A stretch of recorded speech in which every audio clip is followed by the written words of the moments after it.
Welcome to Cast of Creators. We're your hosts. I'm Nelson Thal. And I'm Casey Stewart. We spent our careers in media and publishing, and now we're setting the stage for creative people who inspire us to share their stories. Cast of Creators is presented by our new social browser called Hover. Hover makes browsing fun. You can follow people and your favorite sites to discover and discuss the web all in one place.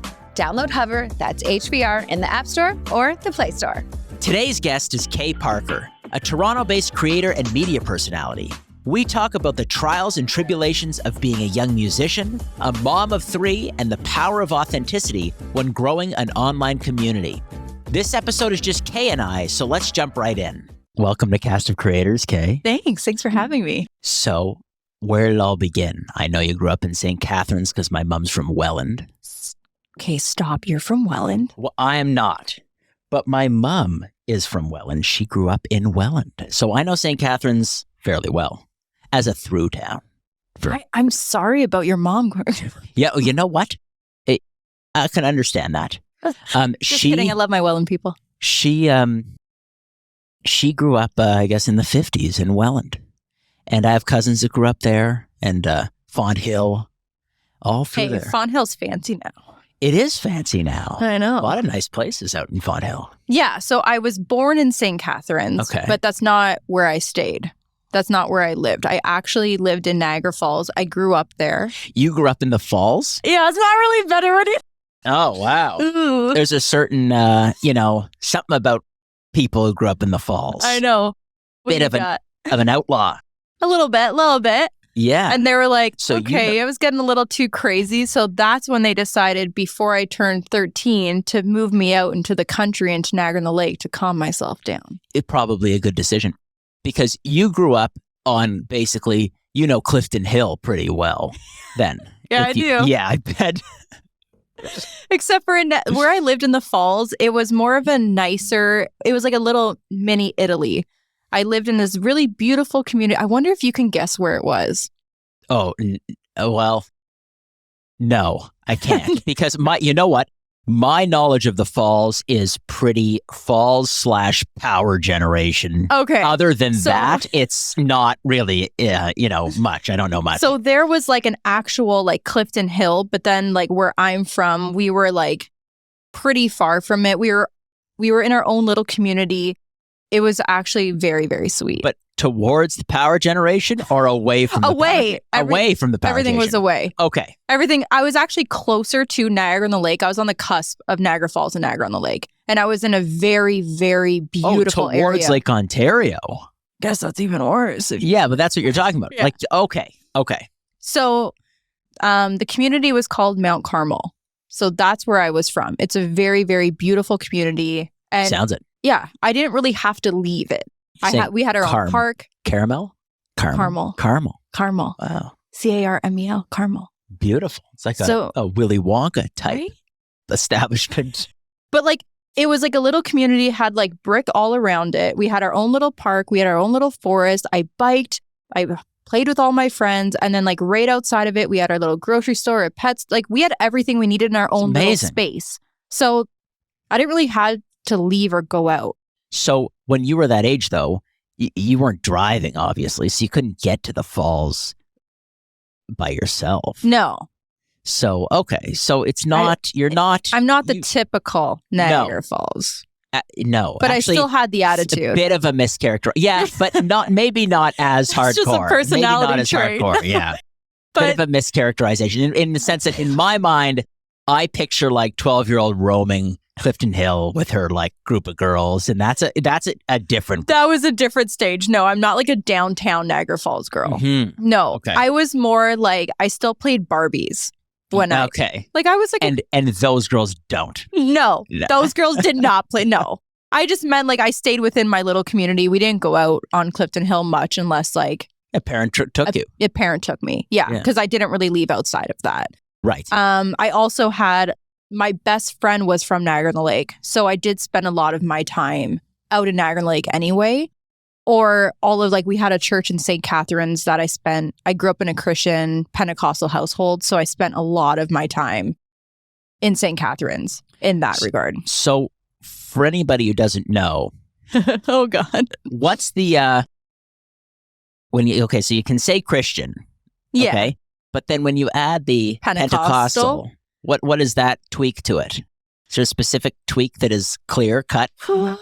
So, Like, what's that tweak to it? well, I don't really label myself as like a Pentecostal. I mean, growing up, like, But what growing is up- the actual tweak to it? I will say that I got sent to church camp, and Church camp. yeah, I went to church camp. Can you imagine? I went to church camp, and I would go to said church camp, and we would have to go to church, and they would teach you and like try to promote children to use tongues, like practice tongues. What does that mean? Are you serious? Yeah. What do you mean by Okay, tongues? So like practicing tongues is like you're allowing the Holy Spirit to flow through you, and it actually like you will have your own language given by God. Okay. So you'll have this, when I think about it, it's very culty a little bit, and I'm so sorry, but It's not tennis camp. it's not tennis camp. But there'd just be all these kids of all these ages, like singing praise and giving thanks and like having mass. Yeah. And church and like listening to lectures. But then at the end, through praising the Lord, they'd be like, okay, like if you want to speak out in tongues, and like people would shake and people would like, I have a lot of questions about my life, but yeah. But is that the tweak? Not the camp. I guess the tweak of The Pentecostal is not really clear. No, but it's like if you went to a Catholic church, Yes. they don't send you to that. No. I don't think so. No. Although it So- sounds Catholic churchy. Right? Yeah, It send kids does. to a It does camp. sound a little Catholic churchy, but that's not like Catholic is more of like you go into a church, you have like things like traditional things that you do, you say a few lines, you repeat. It's very like, what's the word that I'm looking for? Catholic is very To the book. the book, or and it has like it's not, I'm trying to say tradition, Well, but it's not a tradition. It's I just like think of it mostly as indoors. indoors, but you go in and you have like the body of Christ, and it's very ceremonial. Yes. Like you have like certain steps you take every single. Pentecostal is a more modern approach. They use modern problems and they kind of put the Bible Okay. into it. It just so happened that like they have church camps, and the whole basics of it was great, except for now as an adult, I'm looking back and I was like, why did they push tongues on us? Why? Like, that's kind of weird. Mm-hmm. I was like 6. You know? Yeah. Well, Yeah. you know, it's also kind of a graphic name. Yeah. Speaking in Tongues. tongues. Yeah. Yeah. So this is in Caramel. No, that's in This St. is- Catharines. Okay. This is in Niagara on the Lake. No, Okay. then I moved to Niagara Lake. I was This is my in life's complicated. Okay. So now you get to Niagara on the Lake. I'm in Niagara Lake. I'm 13 years old. Okay. And Niagara on the Lake, is it like the sort of, Niagara on the Lake that it is today, or what? Or is it, I think Niagara on the Lake was always Niagara on the Lake. But when I got there, Niagara on the Lake wasn't as developed as it is today. Mhm. It was the original, the OGs of Noddle were still there. The Did you have a communities. McDonald's? Yeah. You had a Yeah, we did. McDonald's. But the McDonald's, I remember there was a huge fight about it because it had the M had to be at a certain level. It couldn't be so high. They had to have a certain like look to it. It couldn't be a Yeah. proper McDonald's. It had to like fit in with That's nice. the Niagara Lake vibe to keep the very old nice. town Yeah, look and character and charm. I like that. Have they kept that sort of up to date? They sort of kept that standard? Yeah, they've modernized it, and I know like we have a lot of people from Toronto coming in, and like things are becoming more modern, but it's still a very nice winery getaway. We still have Queen Street that looks the exact same. I think there's just more to experience and do, and we're just kind of evolving. So did you end up growing up with a bunch of kids who had winery parents? Yeah, you're all rich and jerks. And I'm just this kid that like moved in. I didn't know anybody, and I was just like trying to like make friends. And no, it was I was really excited about moving there because it's an art school, and I loved the arts. So being able to be part of a community that was all about dance and music and drama. That's my core. So I was really excited to be part of that. Our school only had like 500 people. Oh, that's great. Right? I went to a similar high school in Toronto. But How? Oh, was it private? Yeah, it was Yeah, private. of course. Of course. Of course. Well, to be that Niagara small, on the to be lake. that small, it would have to be. But the irony is, most private schools in major cities lack a lot of the activities that a rural public school would have. Yeah. A rural public school actually is better in many ways. We didn't even have a than football team. Well, yeah, I didn't have a football team. We didn't have a football player, let alone a team. But we didn't have, you don't have a pool at a private school. You have to go to a pretty serious private school to have a pool. No, we don't have a pool. No, I know, but most public We had a schools, smoke shack. Okay. Yeah. That's what we But had. that's a small town, though, Niagara on the Lake. Yeah. Is that the main school? That was the Cranking only out school. artists there, right? Yeah, just cranking out The everybody. parents are, Yeah. No. at least you can sing at the winery. Sing. I can sing at the winery. So you were into singing when you went to that school? Oh, You were I already singing, dance, drama was through your single digits into your teens. Yeah. Okay, so start singing, and I guess you're doing plays. What do they do in the school for singing plays? Yeah. Plays. I was What at are some of your roles? So that's it actually started at church, good old St. Catherine's Church. So they had all these really cool Christmas plays, and that's how I really got into the dramatic arts, being in plays. I loved it. And then when I went into musical theater at the high school, I was like, this is so exciting because it's music and drama. Mm-hmm. So it's two, and then dance. Yes. So I was That's in my nice. glory because I love doing all of those things. Mm-hmm. In high school, I was I loved drama, but I was the actual lighting and sound technician. That makes sense. You're a tech guy. Yeah. But, growing up now, I look back and I think, what? I probably should have done a little bit more of both, a little bit more of on-stage stuff. It's nice to, diverse yourself, but sometimes you just stick to what you're good at. And if you're really good at behind the scenes and you like the tech stuff and making it all happen, hey.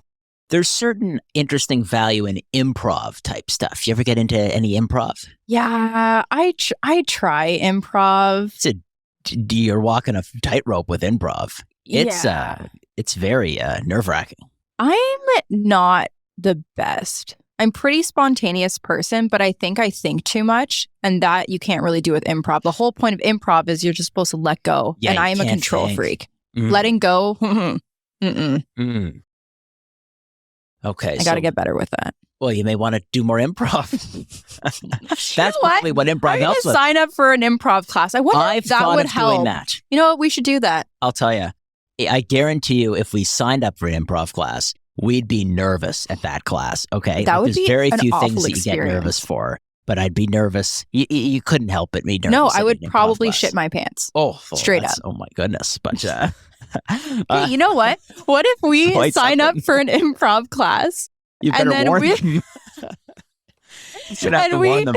And we record it as a cast of creators. Improv. Yeah. I'm game. I'd do that. I think we should. All right. We may edit that part out. I'm already nervous, but yeah, that no, means I it's know. good. I tell you. My stomach's turning. Yeah.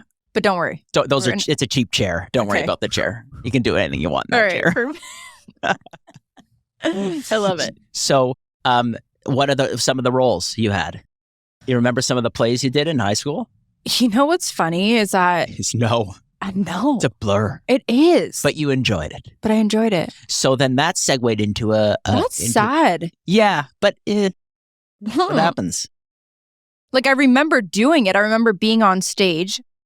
I remember performing, but I don't remember what I was performing. I remember the experiences, but that's all I got.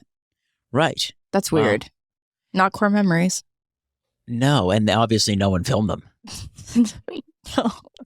You may have to ask one of the wealthier kids with a camera. Hey, do you have a video of that? Yeah. Was that a thing back then?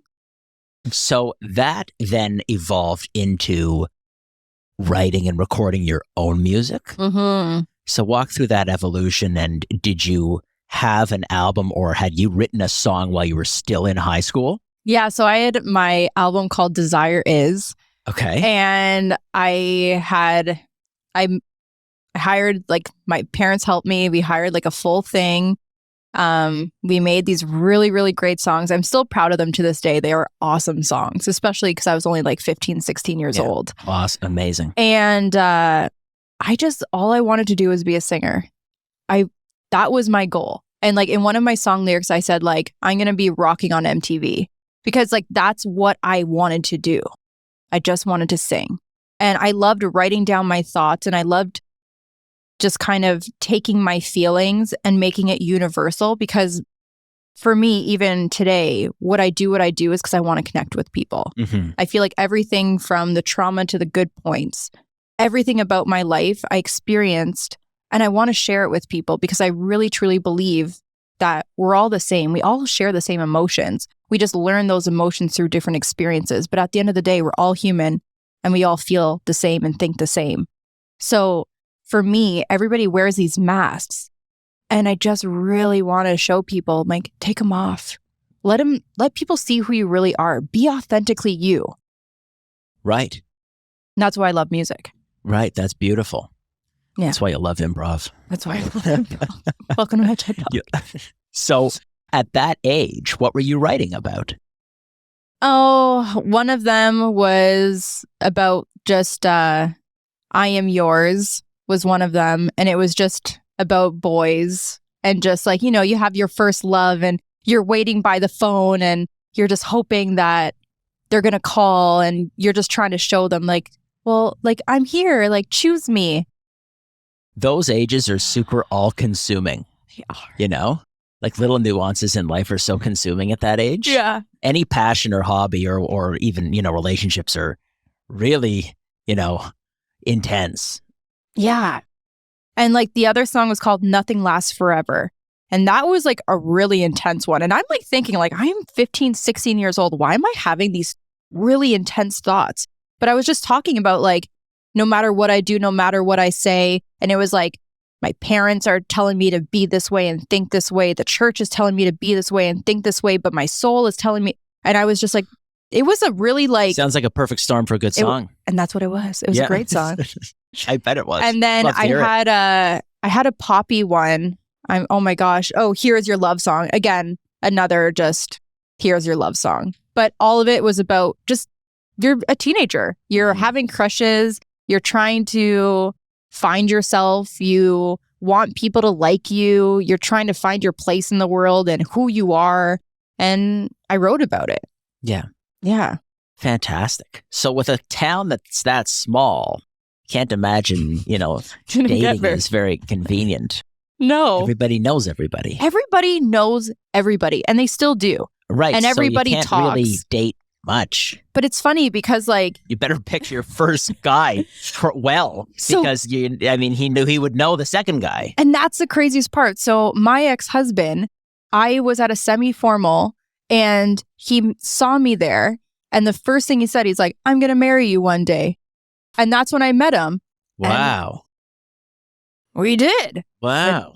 It didn't end the way we thought it would. But like, he saw me and he was like, yep, you're my wife instantly. And he was 16 and I was 14. Wow. Yeah. So we were together from that time and we took our breaks. We saw other people, but when we weren't trying to date, we were best friends. And having somebody in your life that long, and then we got married when I was 22, 23. 20.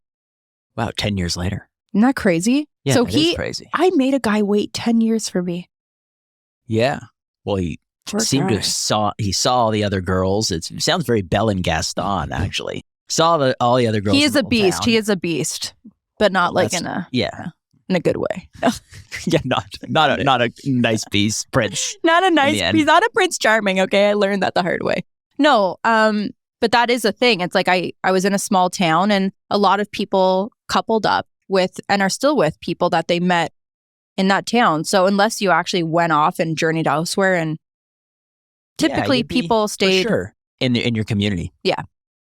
A lot of your friends from Niagara on the Lake actually move and are living in Toronto now. A lot of them went to like Toronto, BC. BC was where like my best friend, like my childhood best friend, she's in BC right now. Yeah. A lot of people veered off that kind of way. So you get into music and inevitably getting some traction. Do you share it with friends at school? Oh, yeah. So I'm sharing it. So you're sharing it at school. Yeah. I have label companies reaching out to me. One of them wanted me to actually stop going to school so I could like tour. Yeah. And I considered it. Yeah, I really did. And I got to a point at that stage where I was like, well, I would have to look a certain way, be a certain way. And I just wasn't really having it. But now that I am the age I am now, which I won't disclose, but I think I was afraid of actually succeeding. Yeah. I feel like I was given so many opportunities in life, and I was so afraid of failure. And I got so close to so many different things that were offered to me, but I was like, but what if I fail? And I think I self-sabotaged myself every single time. And I wrote an article and I talked about that where I said, like, I really allowed my inner thoughts and my inner narrative that I wrote about myself, if I'm not enough and all of the trauma that I experienced, I let that override my success and my potential.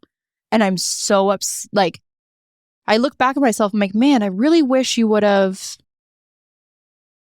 went for it. Like fully see what would have happened. Finishing high school was definitely a good decision, but like with other things too, I'm like, why? It sucks. Self-sabotage sucks, you know? People do that in relationships too. It's like when it gets serious, like they can't handle it because they don't want to make the commitment because they're so concerned that it may not stick. Right. Like what if it ends? Yeah. And like, especially right now, I'm going through the divorce and it's hell. Yeah. And I wouldn't have gotten married if I knew that this is where it was going to be. No, you don't get married to get divorced. Right. Yeah. And what I'm going through and who he is today, that is why people, especially when people go through trauma, is why they stop themselves. Right.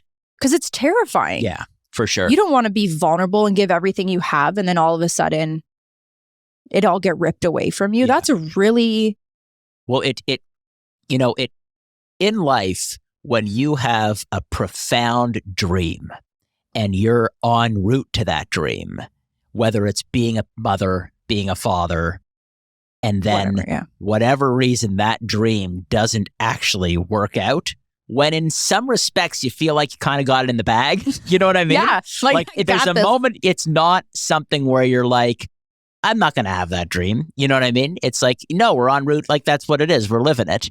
And then all of a sudden that dream disappears. Yeah. It's very tough to figure out how to process that one. Right. Yeah. And like I was even on my phone with my mentor, like on the way here.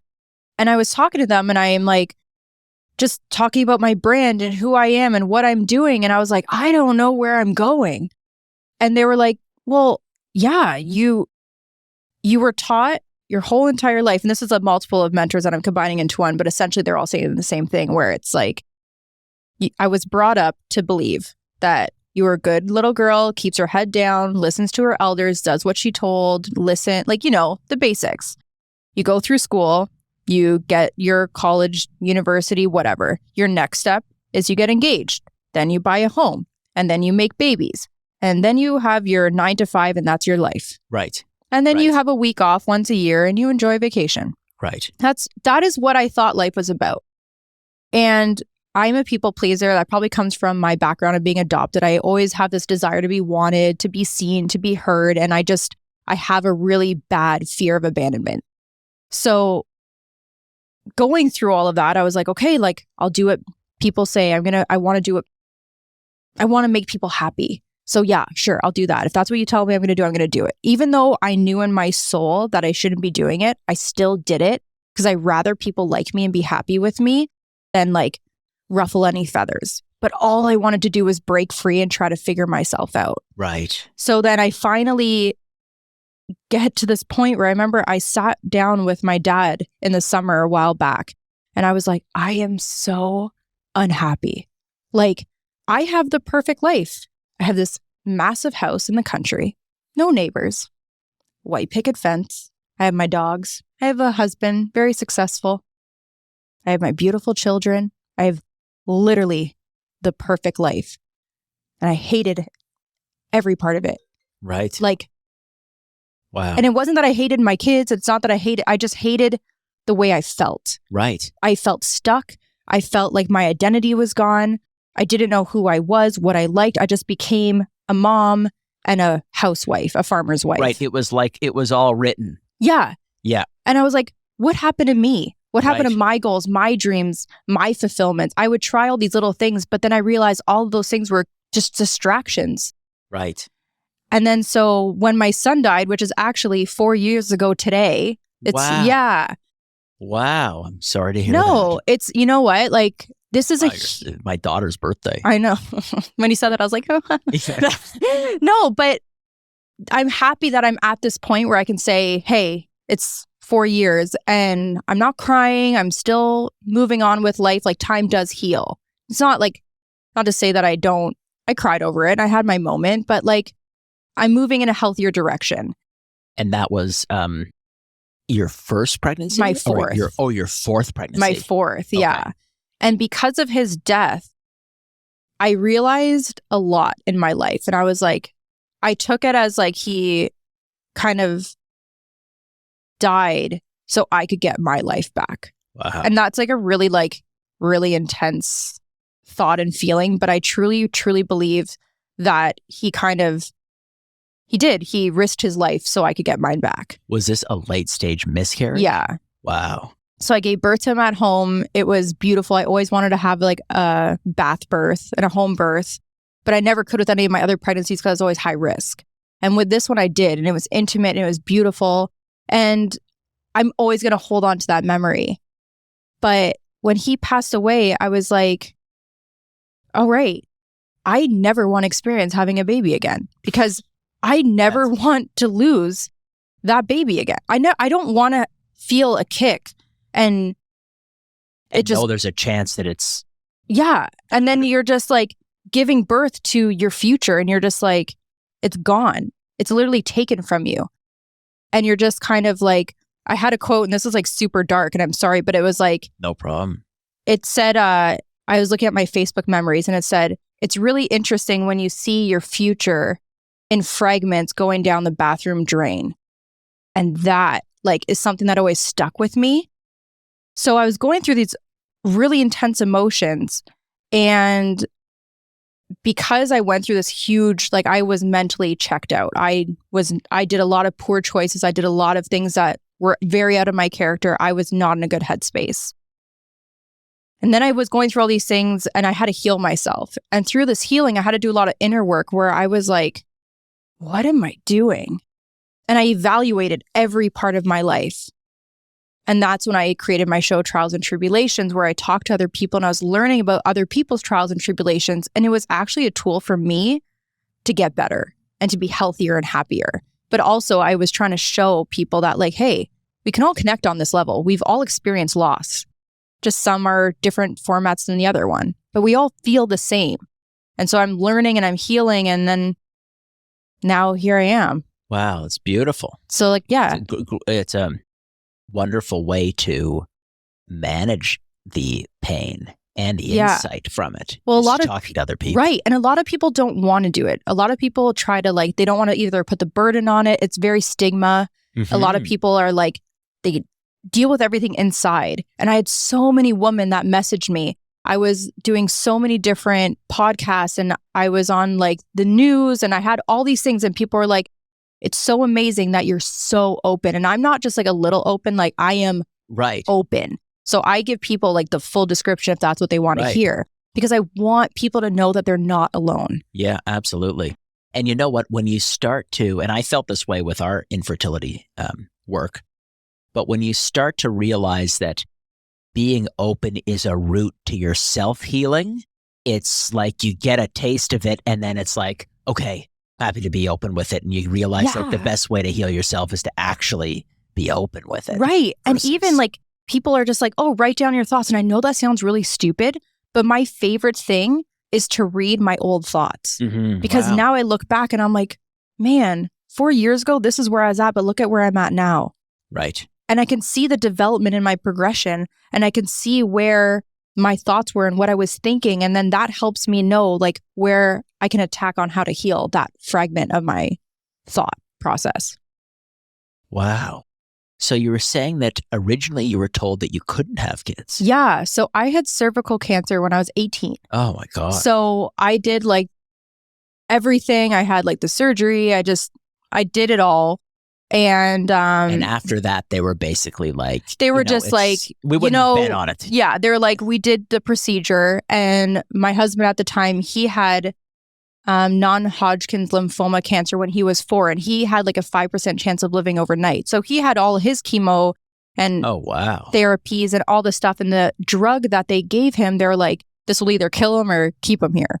It was just like a test. Like, they're like, we'll see if this works. Right. But either way, they said your son has a 5% chance of living overnight. So it's kind of like, we'll try it, but it worked on him. Wow. So like how beautiful it is that his life was preserved.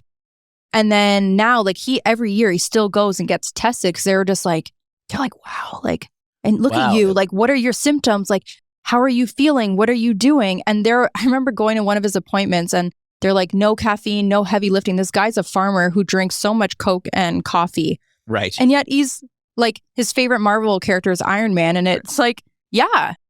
Wow. And we have like had 3 beautiful living children. And easily, or did it take a while? That's like the weirdest part. Right away. Unexpected right away. Right away. Never had anything before, but the very first time, like, pregnant. Wow. And then I was like, I could go for another kid. And then we're like, we'll try this week. Pregnant. Wow. The third came very unexpected. And like, it's scary because the whole entire time I'm thinking, I just had a mindset that I'll never be a mom. Right. Wow. Yeah. And then I hear like people like you that like you go through. The opposite. We ended up doing 7 rounds of IVF, which is a whole unbelievable battle in and of itself. None of them worked. And on the 7th was the first we actually implanted. Okay, so the others, we were just trying to make embryos and freezing them, batching is what they call it. The 7th, we actually implanted, and that became a chemical pregnancy. That's what they call it. Okay, so that was basically a miscarriage, but a chemical pregnancy. So after 7, that basically, then we had a miscarriage. But the interesting thing is, for every one of those 7 cycles, the woman's body is given drugs to produce as many eggs as possible. But the 7th cycle was the only cycle that drugs were given to actually accept an embryo. Okay, because it's the only time we did an implantation. The next cycle after that 7th, on Mother's Day, we discovered we were pregnant naturally. Yeah. What? Yeah. After all that time just trying naturally after getting married, and then all those rounds of IVF, and the 7, and then that next cycle on Mother's Day, we do the pregnancy test. And Talia was pregnant, and that's Ariel. Isn't that insane? Like when they're meant to be, and Mother's Day out of all days. Yeah, Mother's Day. And we were dreading that Mother's Day. Well, because I could only bad Mother's Day, because that was basically that 7th round was our last round that we were going to do basically together. It was the last chance. And we had an egg donor lined up, because of COVID, it didn't come together. So we just kept on sort of, and it's just very strange. But I'll tell you that against all odds, like scientific odds, perfectly healthy baby. Yeah. Isn't that like the doctor, like literally the doctor, the doctor, he couldn't believe it. And this was like a new doctor. I don't even know if our first clinic even knows. Maybe they do, but we think of going back and like, but I don't even want to go back there. It's just so brutal. But he was like, what is going on, God? Like it's on a Zoom meeting, right? So like when we told them we were pregnant, because we didn't we were trying to figure out what to do. She just had the miscarriage, and then we got to get on this Zoom with him, and we're like, you know what? We're actually pregnant. And he couldn't believe it. What a beautiful, Yeah. I can't believe it even happened. It's the type of thing, you know what, actually, and you probably felt this way in with your miscarriage or whatever you whatever you call it. Do you call it a miscarriage, or do you call it stillbirth? No, I still call it a miscarriage. Yeah. Okay. Yeah. You almost go into a state where your brain really checks out and numbs itself to the whole thing. Well, it's survival, or it's protecting Totally. you, right? So what ends up happening is, in life, sometimes like you'll count a chicken before it hatches, and it doesn't hatch.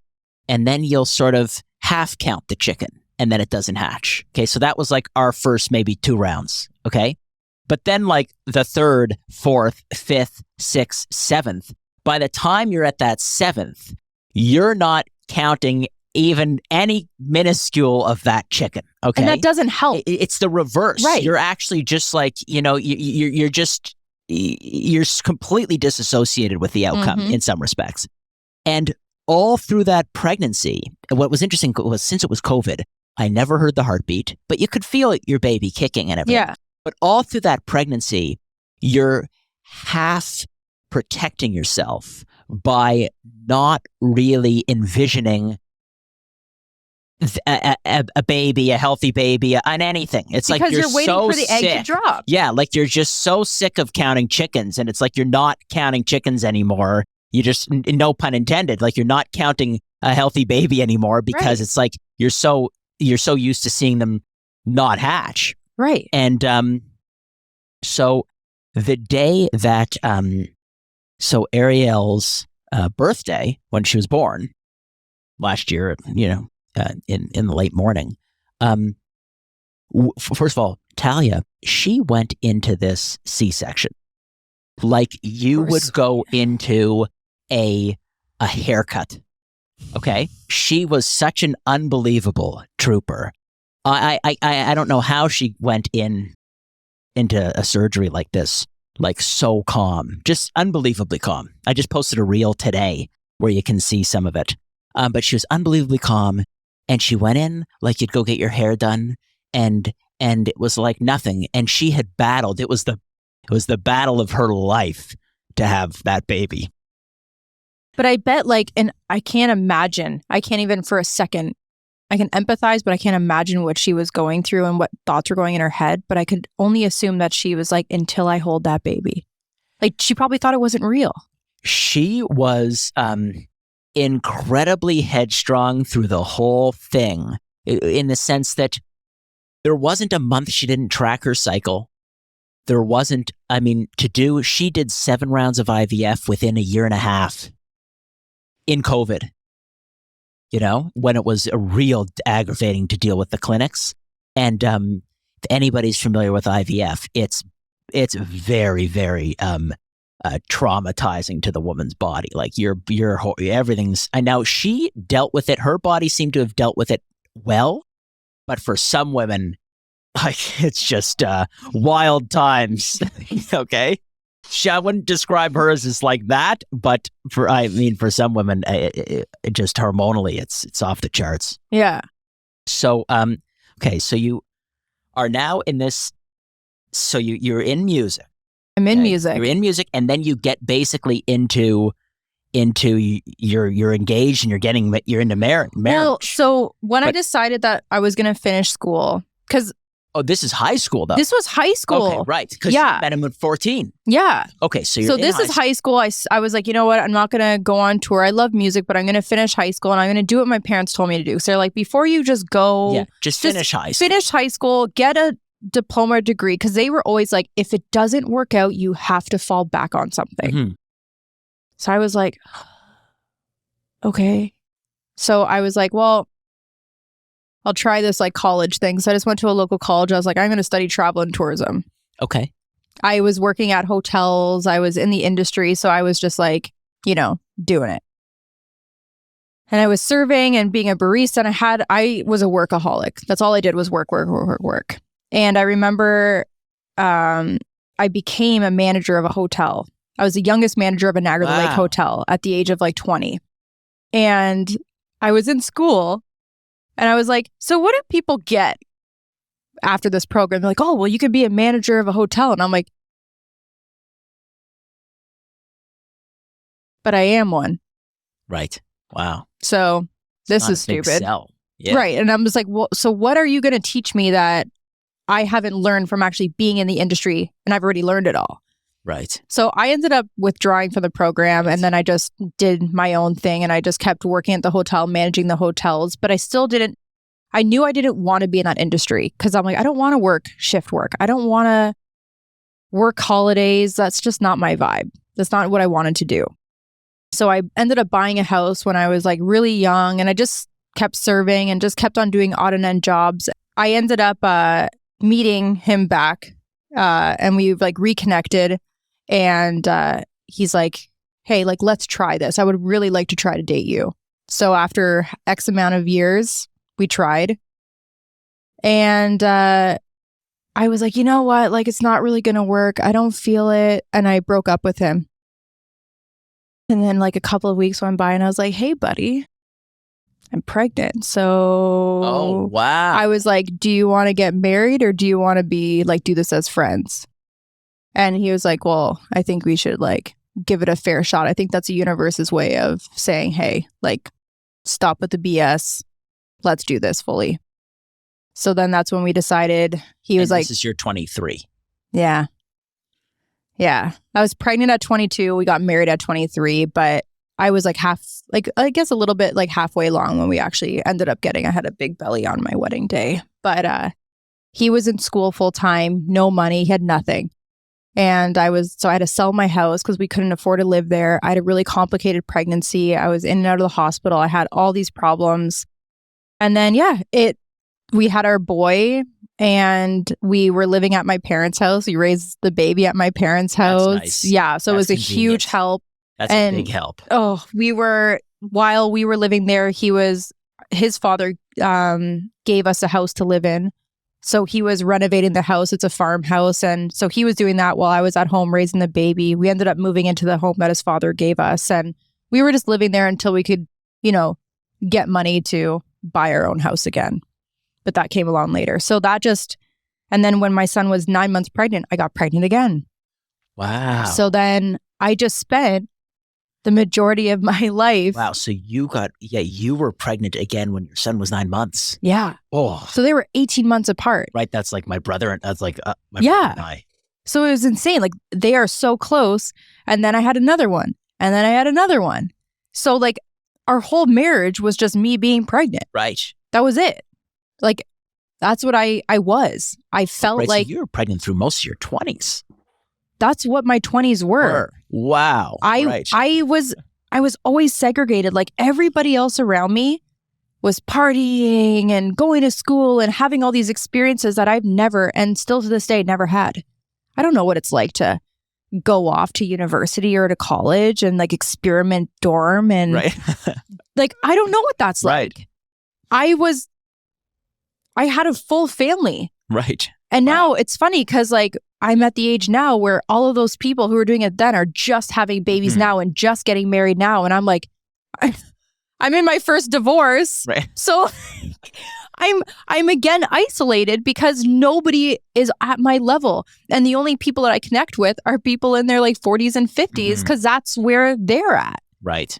But I just did everything so much younger and I look at them and I'm like, you'll be where I'm at one day. Just wait. Yeah. You'll come to me in a couple of years. But again, I'm isolated because nobody is experiencing what I'm experiencing. I'm like, congrats, you just had your baby. Congrats, you just had your second, or congrats, you just got married. Right. And I'm starting over. And your eldest is how old? 9. Right. That's crazy. Yeah. That's a huge difference. Oh, yeah. Big difference. So, especially when all these people are your contemporaries. Right. So I'm looking at everybody around me and I'm just like, I don't fit in. I don't have a place where I feel like I fit in anywhere. Because I feel like, well, if I look at the people that I live around, I don't even think the same way they do. I'm not to say they don't have the same loss or the same feelings. I believe we all do. It's just that I went through so many things in such a short amount of time and very early that the way I think and feel is very different from what they're currently experiencing. Yeah. So I don't want to be that person that's like, I just made a joke about it, but I don't want to be that person. I want to be excited for them. I want to love them through it. I don't want to be this resentful, divorced person. Right. That's not what I want to be. Right. But in my head, like I hear that, like I look at them and I'm projecting, I see myself projecting my life on them. And I'm like, man, I was there. I was like, I don't want that. I've been there. I've done that. I'm good. I remember what that's like. And so now I'm at the stage of life where I'm still reevaluating.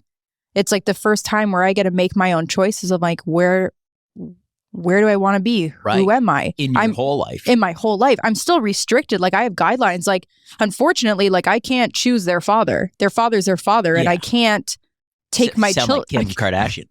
Right. But I can't like just take my kids and move them, or I can't, like I'm still very restricted to what I'm able to do because of that. And that's also, for me, that's really, it's been hard because I'm like, man, am I again not being able to reach my potential because I'm restricted? And it's not the children I'm up, like it's just, it's the reality of the situation. Like I'm not going to take them out of their school. I'm not lifting up their, like my kids will always come first every time. Their happiness, everything I do is for my kids. But as I'm trying to like, it's interesting because being adopted, there's a thread to your life where there's always been sort of these decisions that have other people have made without, in some respect, your ability to make. Yeah. And that's why I joke about being like a control freak. It's because I'm like, yeah, like you don't have control I don't of have many of the major things. Right. Like I literally have no control of my life. I have little controls of aspects of my life. Like I can choose what I eat. Right. And I can blah, blah, blah, your blah, blah. course is one that's not very much you've been in control of. Correct. Macro aspects of it. Right. Now you've got it. So talk to me a bit more about Trials and Tribulations. This is on YouTube or on... Trials and Tribulations just started on Instagram Live. Okay. So it was just it was just a way for me to build my Instagram. Yeah. Bring people on, collaborate with different people, like really successful people. And I didn't even have like, everyone's like, you have to have a niche. I'm like, niche. Don't want it. Yeah. I'm That's how I felt about Cast of Creators. Multi-niche. Yeah. Where I feel like us as humans are a niche. Us connecting with people, it's a niche. Yeah. And I wanted to showcase that it doesn't matter who you are, where you're from, we're all the same. I've said that multiple times. So that's literally my core value, is that we're all the same. So me making Trials and Tribulations was showcasing it doesn't matter if you're a celebrity musician or you're a celebrity book author or if you're a homeless person or you have AIDS or you're opening up as transgender. I don't care. You are still a person with feelings and thoughts that everybody else has at one point in their time. That's the exact same. And that is like a human truth. Yeah. Everybody feels rejected. Everybody feels sadness. Everybody feels happiness. So if we can come to a point as a society on a global scale where we just look at people eye to eye and be like, I see you. You feel sadness. I feel sadness. You're happy. I'm happy. You feel love. I feel love. And if we can kind of come to a common ground, there wouldn't be so many problems. No, definitely not. So that's what Trials and Tribulations was. Yeah. I tried to do a little bit on YouTube. I hired a videographer. We started like going to other places and doing in-person ones. But I got to a point after a full year of doing it, where I was like, okay, I got the answers. All the answers were the same. I'm going to stop because I just really need to reevaluate. I wasn't excited anymore. And I felt like I was talking about the same thing over and over and over and over again. And I didn't want to be victimized. I didn't want to be like, oh, poor Kaye, like, oh, her life's so sad. Like, no, I didn't want that. I don't want people to look at it and be like, her experience. No, my experiences are what made me who I am. It made me resilient. It made me strong. It made me empowered. Right. Yes, I am going through still to this day so much hardships. I was in an abusive relationship. I've been through it all. Trust me, I have. Like my life is, when I say it's complicated, like it is. I've had so many different things that have happened to me, but it's when I'm sitting in where I am today, I'm like, God, I'm so happy. Because it's all it is teaching. It's all growth. It's all trying to build you into who you're supposed to be and what you're supposed to learn from to make you the person that you want to be your best self. That is why. If you don't experience pain, how are you supposed to enjoy happiness? Right. So yeah, Trials and Tribulations was really, really great for me to kind of do that healing, learn from others. And now I'm at a stage where I'm like, what's next? And when did you start your TikTok? And is your TikTok following base as a result of this type of emotional connection? No. So that was the funny thing. So TikTok, I started when it first came out, which I believe is like now 4 years ago. And I downloaded it right away. And it was just like a fun thing. I always like Vine. I always like mimicking people's voices. And it was just me showing my authentic self. I think I'm funny. And I just like to make light of my trauma and my life because I want to connect with people and I want people to not be so serious. Yeah. I'm just like, yeah. And so I joke a lot. Sometimes it really offends people. And that's fine. Like I'm not everybody's cup of tea. I'm very, very open and I'm very intense to some people. And that's okay. And I respect that I'm not everybody's person. But for me, I'm just like, yeah, I joke. I joke about my trauma. I joke about being a mom. I joke about like, I used to have a whole thing about like alcohol. I would just like whip out the tequila bottle and I have fun with it because life is supposed to be fun. Yeah, I just want to like, I was like, just because I put something out on the internet, it doesn't make it true. Sometimes I just do things just to be an idiot, like, and just make people laugh. Yeah. And there were moments like my very, very, very first TikTok was just me and my kids, like all doing Baby Shark and just having fun. And then it was just like, I remember my second TikTok was my life be like, ooh, and then it was me showing my fourth baby. And then the next one was me losing my baby. So that like brought up a lot. And it was very sad for a bit. But then I used TikTok as a way just to do something silly at home. And then I ended up getting this following. But right now it's funny because I'm struggling with TikTok. I'm losing followers. I'm losing views. And I've talked about this before in other interviews where sometimes you get really consumed and you get lost because like every day I post something, I'm like, oh my God, I'm getting 300 views. Like today I posted one and got like 78 views. And I'm like, what? I have like almost 180,000 like why am I getting only this many views? And then I just deleted it because I was pissy. Right. And then algorithms keep changing and you're just always fighting and chasing. And then I was like, all right, I need to stop. I need to like dial everything back and like really think about it. And that's again why I call my mentors and I'm like, and they said the same thing. It's like, well, what do you want? What I love about TikTok and social media platforms is they're really just trying to showcase authenticity. Who are you?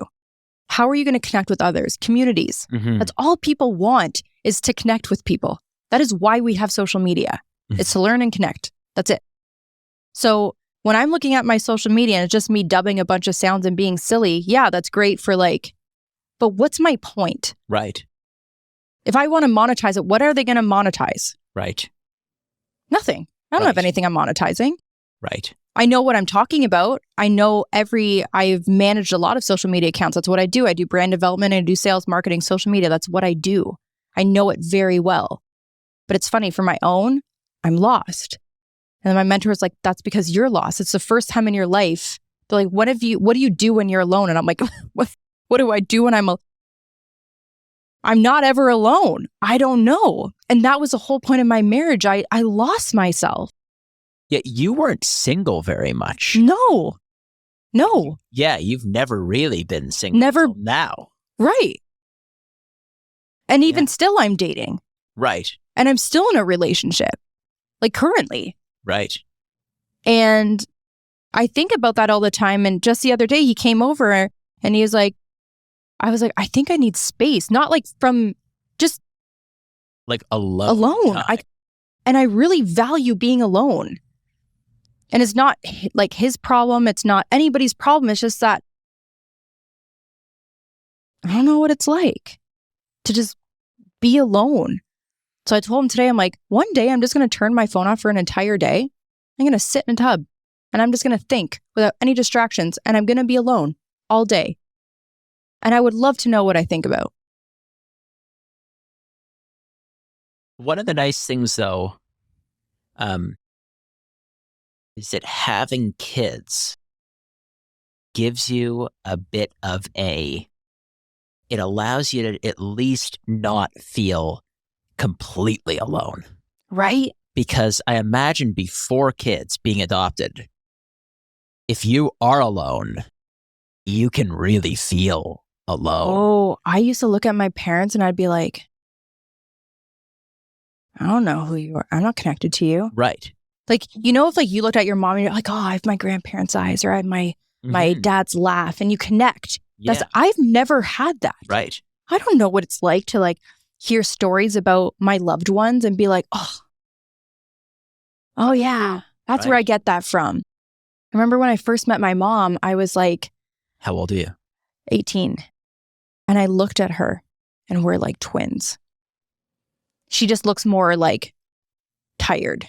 She has a hard life, and she wears it. Okay. Like you can see, like she got so abused by my grandmother that her bones stopped growing and she has an artificial leg. Oh. Like that's where I come from. Abuse, alcohol, drugs, abandonment. That's it. So when I met her, I remember I looked at her and I was like, I can see it. And we smile and our gum lines were the same. And then she's like, somebody made a joke and we laughed and our laugh was the same. And I was like, but then the weirdest thing happened because I looked at them and I'm like, well, shit. I don't connect with you either. Right. Because you're not me. Right. So, but they're not me. And you're not me. So who the fuck am I? Right. And that was really, really hard. Right, because it didn't provide you any piece of closure or comfort. I was like, great. You're like, dead great. end. I was like, so that's my mom. Awesome. It's great to meet her. Right, but it doesn't help the how you're feeling. Nope. Not at all. And so my whole entire life, like I want to write a book and I want it to be about finding myself. Because that is what I've literally spent my whole life trying to figure out is who am I? Where am I going? What is this? I have maybe that's why I love connecting with people as much as I do, is because I've never felt that connection. Right. Wow. It's beautiful. It sounds like a great book. Right? Yeah. So I think that is a goal of mine, is to write that book. A lot of people told me I need to write a book because my life's so crazy. And I thought about it. I'm like, yeah, like I should write a book, because I really want people to like just generally, again, understand that like when I did all my healing, I realized that I have to provide with myself with all those feelings. I have to love myself so much that I don't require it from other people. I have to be confident in myself so much. All of these I have to feel myself. Because if I keep searching outwards, I'm always going to be left in a void. So that's kind of where I ended up with my healing. Reminds me of that, the rest is still unwritten line. Like Natasha Bedingfield. Yeah, like Natasha Bedingfield. Yes. So now I'm at a point where I'm like, okay, I know my skills. I know I'm a mom. I self-labeled myself as certain things. My children are my purpose. They're the reason why I wake up, I live, I breathe. Like they're everything to me. All I want. And I see fragments of myself. And then that's going to kind of bring us back to what we were talking about is I look at my kids and I'm like, yeah, she gets my youngest, Mowgli, she's like my wild card. I'm like, yeah, that's her. You can see like she's aggressive, she's stubborn, she's determined. She is like no fear. And she's just adventurous and she just goes. And I'm like, yeah, love it. And then I have my middle child and she's just this like most loving, sensitive, social butterfly who just is the most caring, nurturing human I have ever met in my life. And I'm like, yeah, that's another part of me. And then there's my son. And he understands me more on a level that I've never have with anybody. And he is so empathetic and so emotional, but he also can't regulate the emotions. But that's also a part of me where he goes from 0 to 100. And I can see that part of me. I'm like, oh, that was me. And it's interesting to have these children and see yourself. And it was the first time that I was like, yeah, like that's me. I finally created something that I can relate to. And I can see myself in them, and my faults and my positives, they're all there. And it was like a really beautiful experience. Yeah, absolutely. Yeah. You'd be probably very lost without them. Oh yeah, if they were gone, I would be like, now what? Like, I don't even know. I couldn't even imagine my life without them, which is funny because before I couldn't imagine a life with kids. Yeah. And now I'm in it and I'm just like, imagine if I didn't have them. And somebody told me, and this always stuck with me, they're like, well, welcome to being a parent. You will never wake up for yourself again. Yeah, it's true. And I was like, It's true. ew, like what? They're like, yeah, think about it. When's the last time you woke up and you're like, what does Kaye want to do today? Ever since I got pregnant, it's always been about my son. And then it's been about both of them, and then all three of them. But I have never put myself first since the day I found out I was pregnant. Wow. Same thing for you as a father. Yeah. There's no difference. It's true. I haven't woken up for myself since Eric Right. was born. Right. Yeah. And no matter if you go on holidays, you go on vacations, you take weeks or whatever, it doesn't matter. You're still never going to wake up for you again. You can say, like, my mom's, she's much, much older.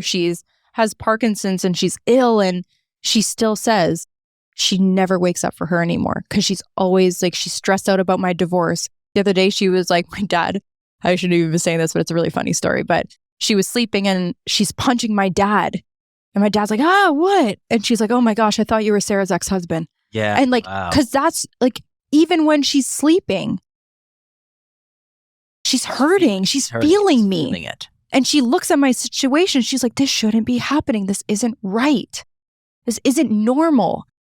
And so even at her age, in her 70s, almost 80s, I don't know, maybe she's in her 80s right now. I should know, but I don't. I'm bad with that. But she still wakes up for me and her son. And I think about that. I'm like, I'll never know what it's like to like truly be single. No. Never. I lost that. Yeah, you lost that. I will never be single. No. Oh God, hopefully. But in one right. respect. I hope. Like, Yeah. oh. Yeah, exactly. But yeah, no, that ship sailed. And that hit me hard because when I was younger, all I did was try to date because of my thought that I wasn't enough. So I was people pleasing. I wanted to be enough. I wanted to be chosen because I never was chosen. I was given away. I was rejected. So what I wrote in my music, I was like, love me, choose me, want me, desire me, please. I want to be wanted so bad. Somebody want me. Right. So then that's my childhood. That was my teenage, was trying to fill that void. Right. So even when I was single and learning. Right. And you ended up basically getting that wish. And before you knew it, you never had a chance to unwish it. Careful what you manifest. Yeah. You get everything you want. Careful what you manifest. Careful what you think. Careful what you say. Careful what you want, because you will get that exact thing. Right. So that's when people say, and that's what I talk to people all the time. I'm like, be careful of what you say your goals are. I don't want you just to write a goal and say, I want to be a mom. Great. What does your child look like? What does it smell like? What colors are you going to paint the room? Where do you see it? How are you going to raise a kid? What are your values? You should have a goal and it be so detailed and thought out of that that's like your end. Right. But from the sounds of it, which is quite interesting, which I haven't really thought about before, is that sometimes your goals can come from a real subconscious biased place.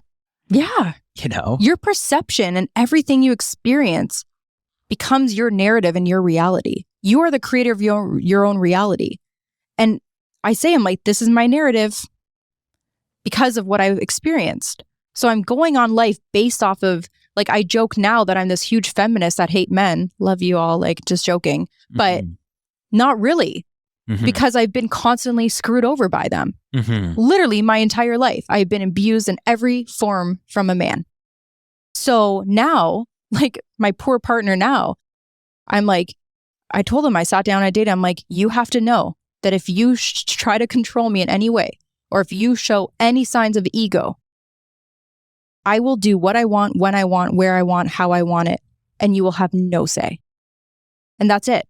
Right. And I don't care. And I'm like, if you cause me problems, I don't have the capacity to care. Right. And I've told him that. Right. And I said, it's not because I don't love you and I don't want you. It's just true. It's true. Right. And I don't like, it's who I am. So if you don't like me, bye. Mm-hmm. And a lot of people can't handle a woman like me because I'm very independent. I'm very set in my ways because I'm not going to get fucked around because I've done it. I've been there. I don't want it. I'm over it. Mm-hmm. So show me.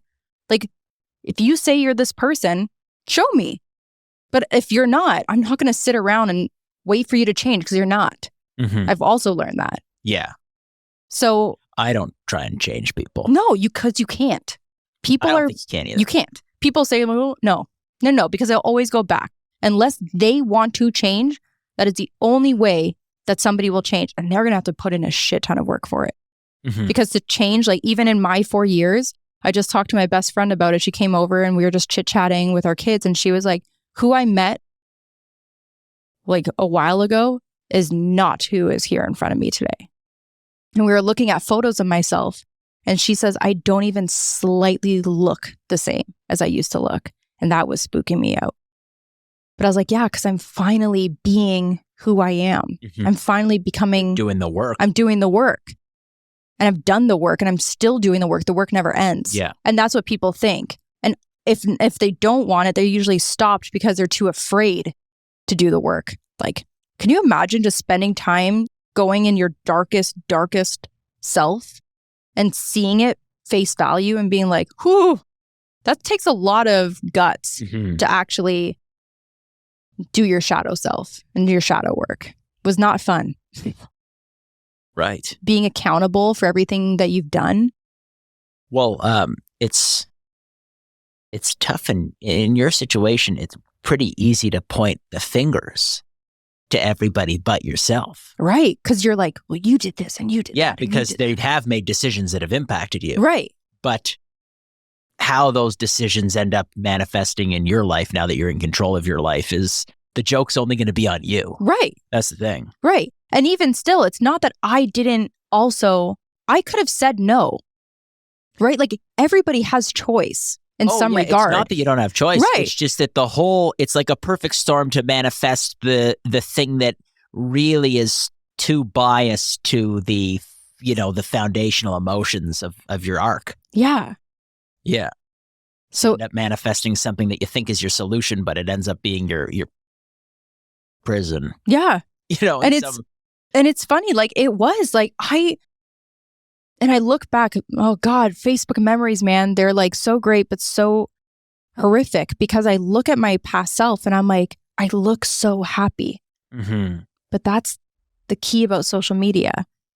You're posting the happy You're stuff. posting the happy stuff. Yeah. But I remember what I felt in that moment. And I remember what I was thinking in that moment because I look at this photo and I'm like, but in reality, this is what I was really feeling. Mm-hmm. But in that photo, I'm with my kids, I'm with my husband. I'm just like, my life is so great. No. I had so many demons that I was fighting every single day. And I lost myself. And again, that's where I'm at. And that's where I got to where I am today. And I love who I am today. I took accountability. I had somebody come in to like help me through the divorce. And with everything going on, it's very contentious. A lot of things are going on. And she's like, I'm just here to support you. So like, just let me help you. And I'm like, the system's broken, this. And then I'm so angry. And I'm just like, where is that getting me? Mm-hmm. I just need to just take a step back. And now I just focus on all my attention on just like love, pure light. That's all I can do. I learned that you can never control other people. Right. You only can control yourself. Yeah, absolutely. So if other people don't want to apologize, be accountable, you can't. And sometimes the best way to control somebody else is by controlling yourself. Right. And that in effect rubs off and gets things going. Right. Exactly. And that's what she said. She was like, in this specific situation, I won't go into details, but she's like, if you didn't do that one thing, and if you would have regulated yourself, maybe that would have been avoided. Mm-hmm. Didn't mean you didn't have the right. You did, 100%. But imagine if you just took a different approach. Mm-hmm. But she's like, but again, you had the full right, but you could have done things a little bit differently. And then that's how I think about life now. It's like, right, if I just stay calm and cool and collected, then what do you got in any aspect? Right. Whether it's personal, work, it just stay grounded. Yeah. Regulate. It's like a keep your power thing. Yeah. It's like the best way to keep your power is many ways. Try and keep your composure. Yeah. Another one of my mentors said, are you going to choose to allow them to, like, are you going to be a prisoner? Mm-hmm. Or are you going to choose freedom? Because if you give them all your power, which is your emotions, which is who you are, you are in ultimate slavery. Right. And when you think about it that way, isn't that crazy? That you can just give someone all of you just by not regulating yourself? You're in ultimate slavery. You just gave them all of you. Right. Or can you just turn... Why do it? Why do it? Or you can just choose to learn from the experience, move on. Mm-hmm. And then they don't have access to you. Nobody has that control or power over you. You are the only one that has the power of yourself. What you say, what you feel. Your feelings are just feelings. It's if you act on them. Mm-hmm. Your thoughts are just thoughts until you act on it. Right. If I heard a celebrity was saying this, and I actually saw this on TikTok. She's like, if I swear at you in Polish right now, you don't speak Polish, right? No. So I could say anything I want to you in Polish. I can say that I can make you feel this big in Polish, mm-hmm. right? You don't know what I'm saying. There's no meaning behind it. Mm-hmm. So does it have an effect on you? No. Right. It's just somebody saying useless, pointless things to you. Right. That is the thing that I've learned. Right. If you don't put meaning behind anything, you're untouchable. Mm-hmm. So just focus on you. Keep moving forward. Just do you, and don't allow other people, because people are just projecting their own shit on you. Mm-hmm. Absolutely. It's their own, it's not my business of what what you think about me. Why do I care? That's your thoughts. It's your feelings. It's not going to affect my life. Right. If you're going to try to affect my life and it has an impact on my life, what is mine will always be mine. What is not mine is not mine. Right. So it's not going to have effect on me. If I don't care, then... No, exactly. As soon as you care. As soon as you care. Is when it starts to creep in, and it's all you're stewing in it. Right. And if you're the type of person who cares a lot about what other people are saying or doing, when you can't control them, you're stewing. Yeah. And that's what the majority of my life was. Right. Like it does not take long and many doesn't. people to start just being a stewer. Right. And you're just like ruminating and spiraling, and rumination. When I learned about rumination, holy, that answered so many questions for me. And I was like, right, I'm stuck on this one thing. And I just created this whole other reality that didn't even exist because of that one little thing that I put meaning behind. Mm-hmm. Isn't that insane that you have the capability to completely transform your life by a narrative that you put on yourself? Right. Right. Transform it to the negative. Right. To the positive. Right. But yeah, it's terror. I told my partner, I'm like, what if I just woke up and I just made everything in my life positive? What if I literally was just so full of gratitude 24/7 and I only looked at every situation positive? What do you think that would do for me? There's like a lucky girl syndrome on TikTok right now, and everybody's like, everything just works out for me. Lucky girl syndrome. That's what it's, # lucky girl syndrome. Okay. And it is. It's like, everything just works out for me. And if you just keep on saying it, don't you think that... Well, it dovetails into that classic power of positive thinking. Right. And it's most definitely valuable to think positively, because there's not a lot of people achieving great things who are thinking negatively about them. So it's, if you've got the choice, choose the one that's going to be much higher, give you much higher probability of success than the other. Right. And even in the spiritual realm, like I had this lady that does lasering, and she's very, very spiritual. And she shared with me, she's like, we were out in Toronto and we were walking, and all of my friends were just looking and commenting on all the homeless people and all the bad. And she was like, I didn't even see them. Cause she's like, I'm at a whole other vibration where I'm just so grateful for being in Toronto and being with my friends that I only see, like, the world is only presenting itself to me in a certain way. But that's because she's actively choosing to look at the world like that. Right. So that was like another cool thing that is. Another perspective. It's going through different tribulations and is quite helpful to kick some perspective into you. Everything's perspective and perception in life. Beautiful. Yeah. Well, Kaye, this has been really awesome to have you here. I know. Amazing. Super Great deep. So sorry. No, that's great. I loved it. Thank you. And Thank you for having we'll do me. some more. You're so welcome. It was wonderful. Thanks. Thanks for tuning in to this episode with Kaye. Follow her on Instagram, TikTok, or Hover at Kaye Parker Official. Check out more episodes of Cast of Creators on YouTube, your favorite podcast platform, or visit castofcreators.com.